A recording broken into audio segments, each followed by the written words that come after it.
یہ کہانی پنجاب کے ایک چھوٹے گاؤں کی ہے جہاں زندگی پرسکون تھی۔ کھیتوں میں کام کرنے والے کسان شام ڈھلے اپنے گھروں کو لوٹ جاتے اور راتیں گہری خاموشی میں گزر جاتیں۔ لیکن یہ خاموشی ایک رات اچانک چیخوں سے ٹوٹ گئی۔ گاؤں کے پرانے ویران مکان سے آتی وہ دل دہلا دینے والی چیخیں پورے علاقے میں گونج اٹھیں۔ یہ مکان کئی برسوں سے خالی تھا اور اسے اندھیرے کا گھر کہا جاتا تھا کیونکہ وہاں جانے والے لوگ اکثر غائب ہو جایا کرتے تھے۔ مکان کے بارے میں طرح طرح کی کہانیاں سنائی جاتی، کوئی کہتا وہاں جنات کا سایہ ہے تو کوئی اسے پرانی دشمنیوں کا نتیجہ قرار دیتا۔ گاؤں کے لوگ خوفزدہ ہو کر رات کے وقت وہاں جانے سے کتراتے، لیکن علی جو گاؤں کا ایک بہادر نوجوان تھا ان باتوں پر یقین نہیں کرتا تھا۔ وہ اکثر کہتا یہ سب کہانیاں ہیں، حقیقت میں کوئی بھوت جنات نہیں ہوتے۔ ایک رات علی کی بیوی زینب نے اسے دودھ دینے والی بھینس کو دیکھنے کے لیے کھیتوں میں جانے کو کہا۔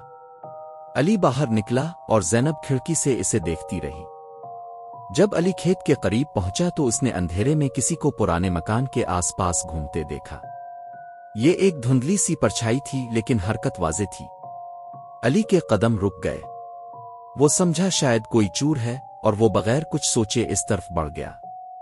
رات گہری ہو چکی تھی اور گاؤں پر سناٹا چھایا ہوا تھا۔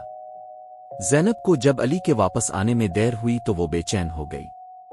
اس نے پڑوسیوں کو بلایا اور سب نے علی کو ڈھونڈنا شروع کیا، لیکن علی نہ کھیتوں میں تھا نہ راستے میں۔ گاؤں والے پرانے مکان کی طرف جانے سے خوفزدہ تھے، لیکن زینب کا اصرار تھا کہ وہ علی کو ڈھونڈنے کے لیے وہاں جائیں۔ آخرکار گاؤں کے چند نوجوان اپنی لالٹینیں لے کر مکان کی طرف بڑھے۔ جب وہ مکان کے قریب پہنچے تو ان کے دلوں کی دھڑکن تیز ہو گئی۔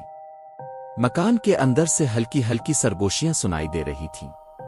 وہ آوازیں عجیب تھیں جیسے کئی لوگ ایک ساتھ کسی پراسرار زبان میں بات کر رہے ہوں۔ انہوں نے دروازے کو دھکا دیا لیکن وہ اندر سے بند تھا۔ ایک نوجوان نے کھڑکی کے شیشے میں جھانک کر اندر دیکھا۔ وہ فوراً پیچھے ہٹ گیا، اس کا چہرہ سفید پڑ گیا تھا۔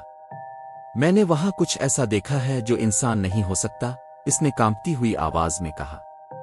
باقی لوگوں نے ہمت جمع کی اور دروازے کو توڑ کر اندر داخل ہوئے، لیکن جو منظر ان کے سامنے تھا وہ ان کی زندگی کا سب سے خوفناک لمحہ بن گیا۔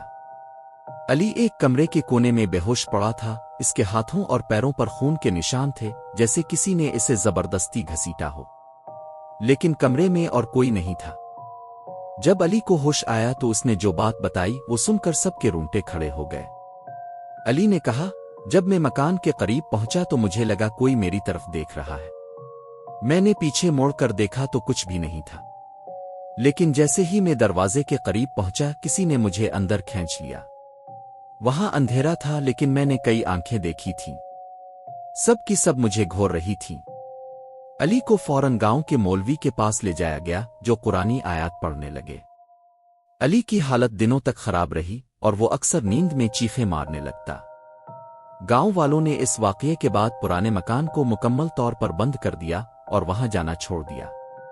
لیکن کئی مہینے بعد گاؤں کی ایک اور رات کو پھر سے چیخوں نے توڑ دیا۔ اس بار آواز صرف مکان سے نہیں پورے گاؤں کے مختلف حصوں سے آ رہی تھی۔